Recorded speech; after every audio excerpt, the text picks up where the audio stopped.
Bonjour à tous, merci de m'accueillir chez vous. À situation exceptionnelle, émission exceptionnelle. Durant cette période, toute l'équipe d'Histoire de médecins se mobilise pour répondre à toutes vos interrogations.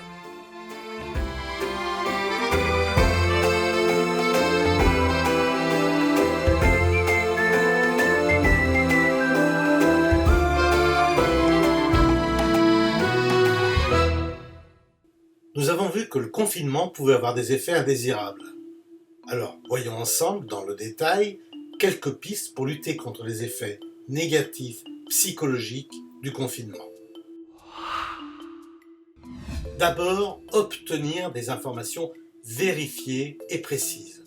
Ne pas tenir compte des ladis-la-fait. Malgré les contraintes du confinement, rappelez-vous que les effets sanitaires sont bénéfiques pour vous et vos proches, surtout les plus fragiles. Maintenez des liens avec vos proches et prenez de leurs nouvelles par téléphone, par email. Créez des groupes de réseaux sociaux et échangez.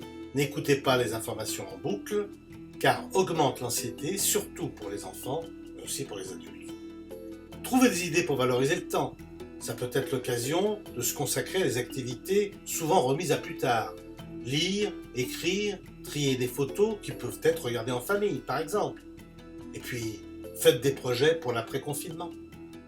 Pensez à maintenir des routines quotidiennes lors du lever, du coucher, des repas. Concernant les enfants, comme lors des événements traumatisants, il est important de pouvoir rétablir une routine quotidienne, d'organiser la journée, d'alterner les activités et de créer de nouveaux rituels rassurants. Essayez de transformer les contraintes en moments ludiques et partagés. Concernant par exemple les gestes barrières, il existe des chansons pour se laver les mains sur Internet. Parlez avec les enfants. Il faut être à la disposition de l'enfant pour parler avec lui du virus, du confinement, mais ne pas forcer à le faire. Il peut être utile de commencer par lui demander ce qu'il a compris avant de répondre à ses questions. S'appuyer sur des informations adaptées à l'âge de l'enfant. Les articles publiés par des magazines pour enfants sont disponibles sur Internet.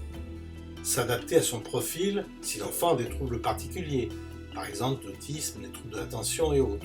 Il existe sur Internet aussi des conseils adaptés. Et si vous avez une question, pensez au numéro vert 0800 200 840 0800 200 840. Merci de votre attention. N'oubliez pas de rester chez vous. Je vous donne rendez-vous demain, chez vous, chez moi, tous ensemble.